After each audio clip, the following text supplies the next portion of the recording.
With more details on the backstage brawl in AEW and more, this is Wrestling Hub. My name is John and you're watching the Wrestling Report for September 16th.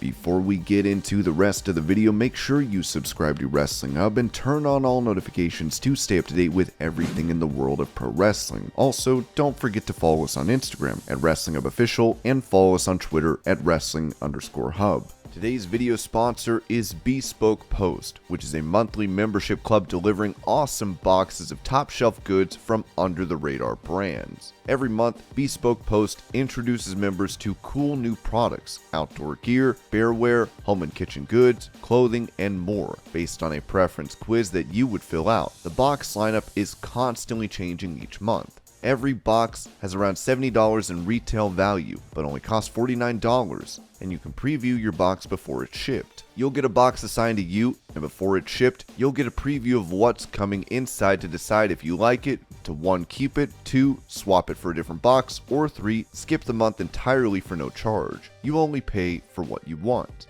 We got our box a couple weeks ago, which had a great bag, and you can easily tell that it is great quality built to last. The box also came with a bunch of cool items, like this M8 water bottle, which is food grade stainless steel with a just right 25-ounce capacity. The leak-proof lid keeps things secure. It also came with a lightweight, durable backpack, which is perfect for any situation. That's not all, as we got a survival LED headlamp that has 4 different settings, and the head strap is made from adjustable elastic for a comfy fit. The box also came with a lightweight cozy blanket and an on-the-go hammock, which is made from heavy-duty nylon and polyester, and it is a breeze to set up. Also got this chewy toasted coconut vanilla bean bar.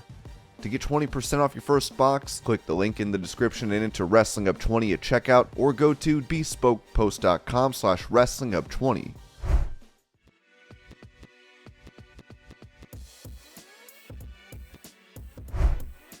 With it reported earlier this month that Triple H has no plans for using Olympic gold medalist Gable Steveson in WWE, the Wrestling Observer has noted that, because we've been asked this a few times, Gable Steveson is still under contract with WWE and training to be a pro wrestler with the company. Obviously, the original plan was to get him up and running at WrestleMania right after winning the NCAA tournament, and it's a slower process than that. There was some question, because he's not in Orlando, as all the other prospects are. He is not in current plans or on the list of talent to be used right now. He is still under contract and hasn't left Minnesota. One can speculate that maybe he is going for another year of college wrestling, although if that was the case, that should come out any week now since the season starts in a few months. He talked about it in his training with Ken Anderson, the former Mr. Kennedy.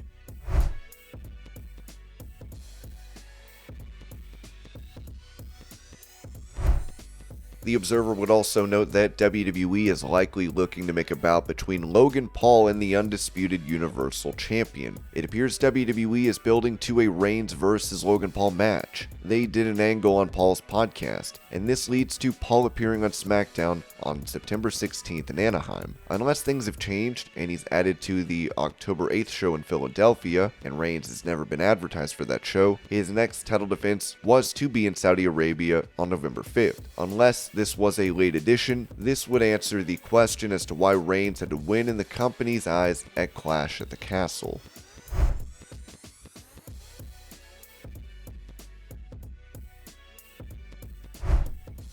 Talking about Triple H being the head of creative in WWE, Bayley noted on the In the Click that the game is revolutionizing the company. It's so cool. I've had a great relationship with him since NXT, and he's watched me grow, and we've had many conversations about everything and how I view the business or what I want to contribute to the business and the women's division. So he knows me, and it's so easy to be able to talk to him. I had a great relationship with Vince as well, but he kinda didn't watch me grow up like Hunter did. What Hunter is doing is just changing and revolutionizing what WWE was already, which was already an amazing show. But I'm as excited as you guys are. It's so cool. Bayley was also asked about the new logo for NXT, as she said, "I don't know exactly what that means for a change. They just changed the logo back. It just felt good to see that again. But the whole roster there is killing it. I'm so proud of all the girls. I've been able to spend so much time there during my rehab and gotten to know a lot of the guys, got to know a lot of the girls, watch them train, watch how hard they work. So I don't think it really matters what it's called, whether it's called 2.0 and it has some paint splashed on it, or whether it's black and gold. What they're doing in the ring doesn't change. They're just making everyone proud that came from there, and they're just going to continue to do so.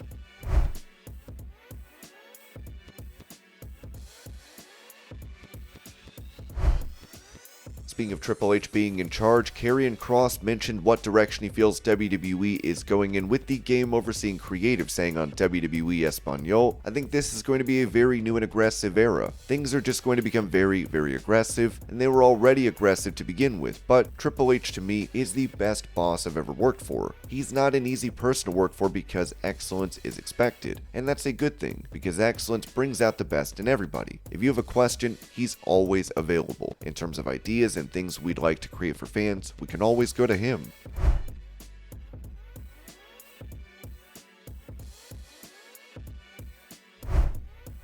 Prior to the backstage issues from All Out, AEW would hold a talent meeting where Kenny Omega got a mixed reaction for his pep talk. As the Observer said, also surfacing was a story that at the company meeting called several weeks back, that the part of the speech by Omega that was described as a pep talk and tough love, but that some were irked by a line he said that 8 out of 10 of the people there he wouldn't have hired. He absolutely said the line. One version is that it was very clear when he said it, he was being comedic, that he was looking at Will Ospreay when he said it, then said that he was just messing with Ospreay. Many laughed about it, others took it as serious, and there were those upset about it. Several told us it was something totally misinterpreted and taken out of context, but others didn't like it. He also did say that the overall energy and the locker room at the start of the company was more positive, perhaps in trying to recreate that time and place with the current roster.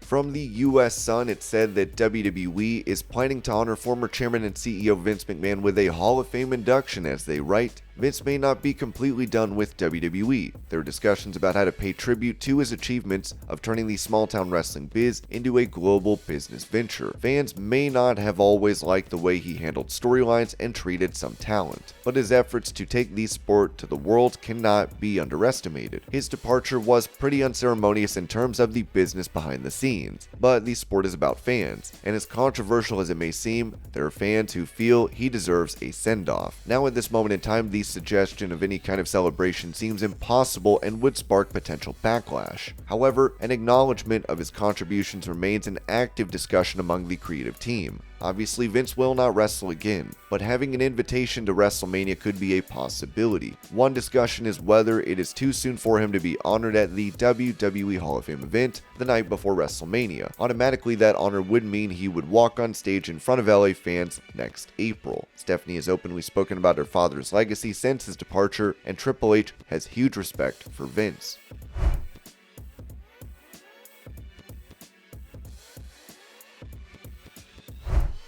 Speaking on his Extreme Life podcast, Matt Hardy would give an update on his brother Jeff and talked about them teaming with Wardlow to go for the Trios title. That sounds great. Pretty exciting. We're getting close to the point where we meet the new Jeff and we figure out his future and what he ends up doing. I'm pretty excited because I feel like his mentality is that he knows he has to make changes and do what's right, and I feel like he's at the point where he will this time around. I'm excited to have him back, and I think teaming with Jeff and Wardlow would be amazing, would be so much fun. Wardlow responded, "I don't think I need to answer that on how much that would mean to me. Yeah, I can't even fathom that. I don't even know what that would feel like." In regards to a return to in-ring action, the Observer said that Jeff Hardy is expected to be out of rehab soon and back in the ring. Of course, Jeff Hardy was arrested in June for DUI, as Steve Carey of Ringside News wrote. There is a lot of talk of Jeff Hardy returning to AEW over the last 24 hours. Upon checking up with his legal situation, it looks like his pre-trial court date was pushed back once again. It's now set for October 19th, 2022. It's also worth noting that Jeff Hardy has waived his rights to a speedy trial. Arresting officers and the video evidence that TMZ posted will also be used to testify against Hardy at trial.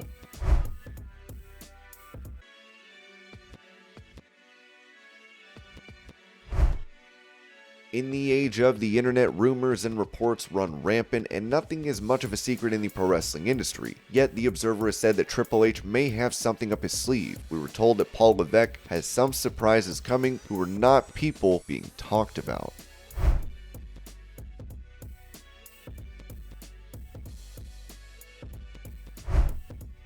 Talking on After the Bell about his recent WWE comeback, Braun Strowman recalled being asked if he talked with other companies. "We talked to everybody. People reached out about stuff. I kind of play around with the ideas, and I always said in interviews, and people thought I was stupid for it. I will never put on a pair of boots for anybody besides WWE, and I stuck to my word. I never put on another pair of boots. I went out, started my own thing, worked for myself, gave young talent a place to come to work, make a living, and own their craft in CYN. Stuck to my guns. I will never wrestle for anyone other than myself or WWE. Here we are. The monster is home." Strowman would also reveal the emotions he had after making his return. "I cried when I came back through the curtain. Once I got away from everybody, I finally was able to absorb it and let it in."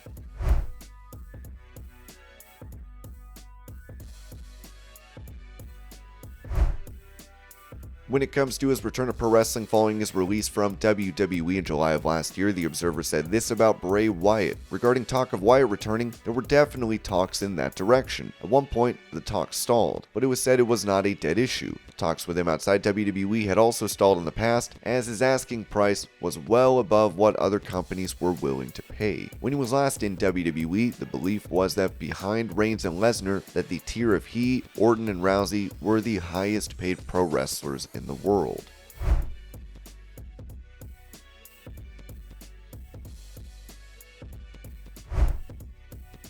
On his Hall of Fame podcast, Booker T talked about having one more match against the rated R superstar on the grandest stage of them all, saying, "If they were to ask me to do a WrestleMania match with Edge, of course I would do it. I don't think there's anything on their radar or anything like that. I don't have any itch to scratch as far as getting back in the ring or anything. But you know me, guys. I'm all about that paper, baby. You know, that WrestleMania check was always good. Always good. You know, so I would love to step back in the ring if the situation was right." Eric Baron Corbin called me out, Sami Zayn is out there doing some stuff. There are certain guys I would love to do some stuff with, but they better be able to take care of me more than anything.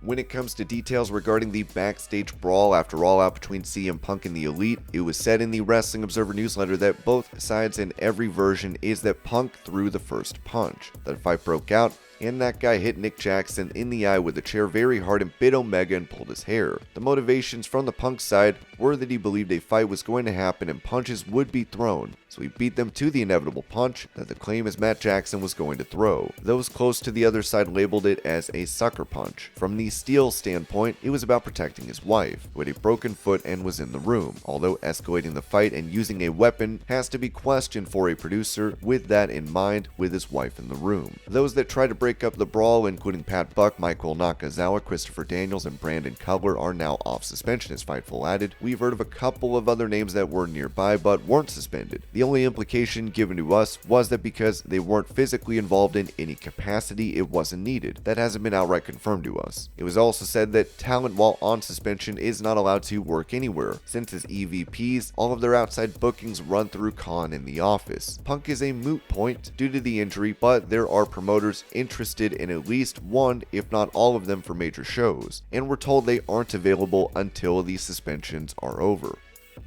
And this was your pro wrestling news update. I hope you're all having a great day. Thank you so much for watching, and I'll see you later.